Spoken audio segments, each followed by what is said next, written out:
Welcome back to the channel. This is the Action Figure Grader, and today we're going to cover mint on card vintage Star Wars action figures that sold all at auction. So pretty wide range here. We've got some early card backs, a few ESBs, and then mainly I'm going to be talking about Jeff's collectible empire. Jeff Jacobs, he's a pretty well-known collector, probably the greatest vintage Star Wars collection in the world. It's a truly incredible collection. And he oftentimes gets in collections for his toy store and lists them at auction, which I very much appreciate because the prices were very low on a lot of his AFA graded gems that I'm going to talk about. But let's start off with a few others. The first one we're going to talk about is this seller, Jada34. I've never bought from this seller, but I would caution you, okay? Be careful buying from this seller because I don't think that he discloses any known defects sometimes. And that was certainly the case on this 41 back Han Solo Bespin. And, you know, again, I'm not accusing the seller of any nefarious deed here, but this Han Solo Bespin did have color touch-up in the upper right-hand corner from when the price sticker was removed and caused some litho damage. You can see very clearly that the ink touch-up was used in the upper right-hand corner. And he may not have known that, but it was not disclosed in the listing description for this Han Solo. It was otherwise a beautiful card. It's unfortunate it had color touch-up. It was a clear blister, no dings on it. The rest of the card was in pretty good shape, but it did sell for $401.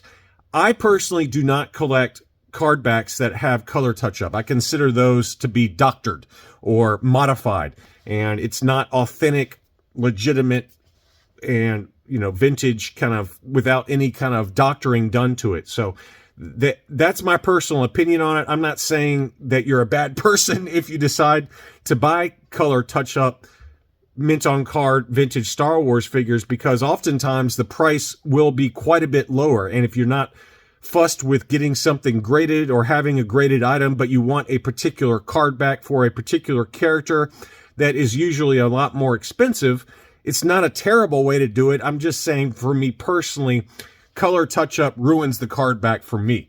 And that's how I choose to collect. I'm not judging you if you decide to buy color touch-up card backs, but I wouldn't pay $401 for a color touch item no matter what the card is, whether it's a 12-back or a ESB or anything else. That's just how I roll. But that one did sell for $401. I think it's worth more like $200. That's just my personal opinion on it. The seller didn't disclose it, so be careful buying on eBay because you never know what you're getting. Next up, this one looked okay to me. I don't think there was any color touch-up, but given it's the same seller, is there potentially color touch-up by the hang tab there? Right at the very bottom of the hang tab, it's a lot darker than the rest of it. It could be shadows, but it also could be color touch. I don't know. To me, it looks okay. I'm assuming that's just shadows. The rest of the card back looked pretty good. I didn't see any other kind of major issues other than maybe on the left-hand side by the bottom of the blister there. There could be color touch up there. I think that's just a heat over seal that the Kenner factories were known for especially Empire Strikes Back card backs. There was always a lot of defects with how the blister was sealed to the card back on a lot of these 47, 48 backs. Lots of pinching and lots of just factory defects for these for the blister seal on Empire Strikes Back card backs especially. But assuming there's no color touch-up or anything like that, for the debut card for the TIE Fighter palette on the 47 back free 4-line offer, that's not a bad price, $433. In higher grade, you can double that price pretty easily. I think this one has a good chance at an 80 grade. So again, just be careful out there. There's a lot of nefarious or even unintentionally not disclosed issues with some of these card backs. And I think this one looked okay to me, but the 41 back Han Solo definitely had some issues. Next up, this was an AFA 75 Darth Vader on a 31 back B. Wow, what a beauty. Any ESB Darth Vader is going to go for a lot of money. This one sold for $760, which I actually thought was a really good deal. In a higher grade, you can easily cross $1,000 for any. It doesn't matter what card back it is. Any ESB card back for Darth Vader that is an 80 grade or higher, it's almost always $1,000 or more, or sometimes substantially higher for some of the more desirable ESB card backs. Same seller also had this Sand People. It did have staining to the cape, which I did mention in my what to buy video. So this one had staining at the bottom of the cape as well as at the top by the collar, and that's why it sold for so cheap. It sold for $861 for a 12-back B Sand People. If it didn't have that staining to the cape, you're probably talking $1,200 or more for an early card back for the Sand People. So that staining, unfortunately, makes the grading no longer really applicable. 80, 85, 85. It's not a figure score of 85 anymore, given that it's got that staining to the cape.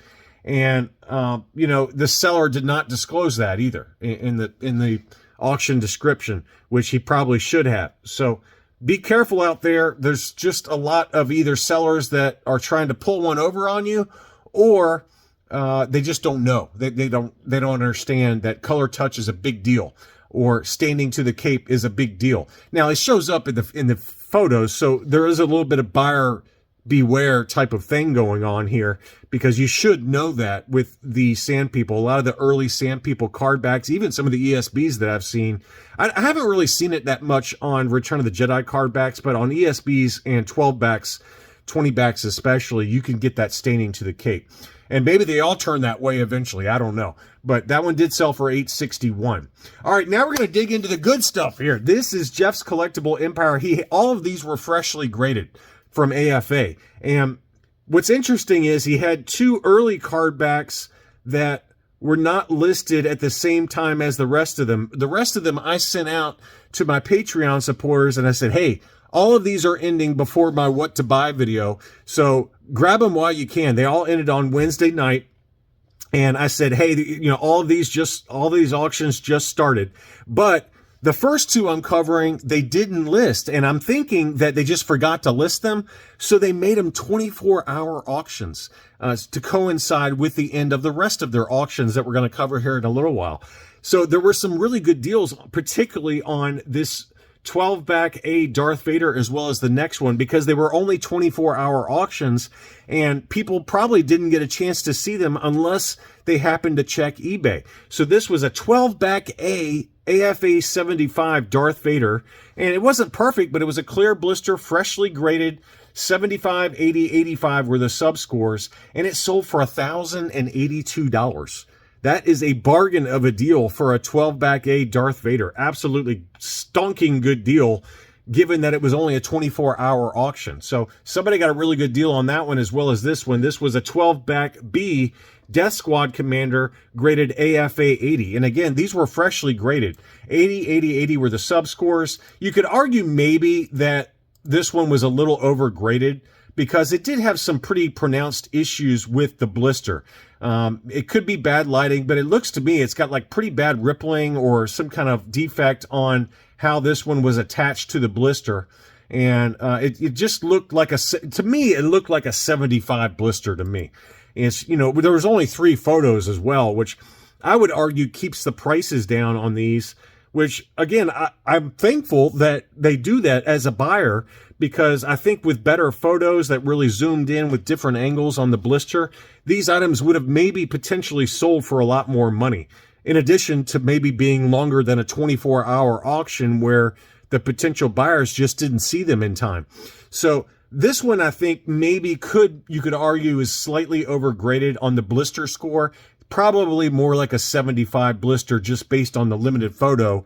There's only one photo of the seal on this one, but it looks like a 75 blister to me. When you compare this one to maybe some other ones that have been for sale on Rogue 5 Toys, there's no comparison. The one on Rogue 5 Toys is significantly better in terms of how the blister looks relative to this one. But this one did sell for $929, which if you can live with how that blister looks, that's a really good deal for a 12-back B Death Squad Commander. So those were the only 24-hour auctions. The rest of these were all like 4-day auctions, I believe. And so I sent all of the rest of these to my Patreon supporters, and I said, here's some auctions that are going to end before my what to buy video goes out on Friday. So have at it. There's some good deals here. This one was an AFA 75 Tri-Logo Darth Vader. That one sold for $585, which is probably about right.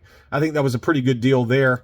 Next up were mainly Power of the Force and Droids figures that were all fairly high grade, AFA graded. This was the Luke Skywalker in his battle poncho, last 17. Punched example, no price sticker, graded AFA 80. That sold for 500 bones. $500 is a great deal because, you know, Luke loose complete ungraded, and, you know, not even loose graded is probably what, like $300, $350. So to get a mint on card AFA 80, 85, 80 for $500 in an auction is just a great deal. Darth Vader, this was an AFA 75, card 75, blister 85, figure 80, punched example again, no price sticker for $6.96. And somebody actually asked me before this auction was ending, a Patreon supporter, saying, hey, where do you think this is going to end? I said $600, maybe at the upper end $700. And sure enough, it did end at $6.96 plus shipping on that one. The EV99 Torture Droid, this was an AFA 80 plus that sold for $667. I just documented in a, you know, loose complete video one that sold for like $400 or $450, and this one was mint on card in a high grade, unpunched, no price sticker for $667. So say what you want about how Jeff's Collectible Empire decides to list his items or with the lack of photos, but you know, he's a trusted seller. I've bought from him many times. Always been really happy. I would say that they don't pack very well. That's the only negative, because one of my loose graded AFA Lily Lettys arrived completely shattered because they didn't pack it very well. But if it arrived safe and sound, now in all fairness, they gave me a refund. Okay, they refunded, no questions asked. But you know, if they started packing better. If you got this one for $667, that was a great deal. And I would argue some of these others are great deals too. Here was a AFA yellowed 80 Power of the Force Jawa. That one sold for $660. That one's probably about right. I mean, I usually say that an AFA 80 Power of the Force Jawa usually sells for about that, if not even slightly lower than that. So I thought that was probably at the upper end of market value. The Ben Kenobi was an AFA 80 plus unpunched, no price sticker for $700. That's probably about right, if not on the low end. I was thinking more like $900. So $700 is a good deal there. Chewbacca sold for $991. It was an AFA 80 plus, again unpunched, no price sticker. So that's again, I was thinking more like $900. So you could argue that some of these went for maybe slightly above market value, but it was an AFA 80 plus in all fairness. The Imperial Gunner, that one came in a little lower than I expected. That was an AFA 80, and it was an 80, 85, 85, unpunched, no price sticker, $694. That one actually, I think, was at the lower end of the range. I was thinking closer to $800 on that one. Next up, he did have some beautiful Droids figures as well. First was an 80 plus Jan Tosh. That was a punched example. This was the U.S. Kenner card for $255. Pretty good deal there. Next up was Thal Jobin. This one was graded yellowed AFA 85. Wow, what a good deal on that. $328. Pretty good deal if you can live with the yellowing to the blister, but they all yellow. I mean, almost all of these yellow for the Droid series. Next up is the very desirable Tig From. This one was graded AFA 75 plus. This one obviously stays clear blister because it's the Lily Letty factory down in Mexico that makes these. And it was a gorgeous example.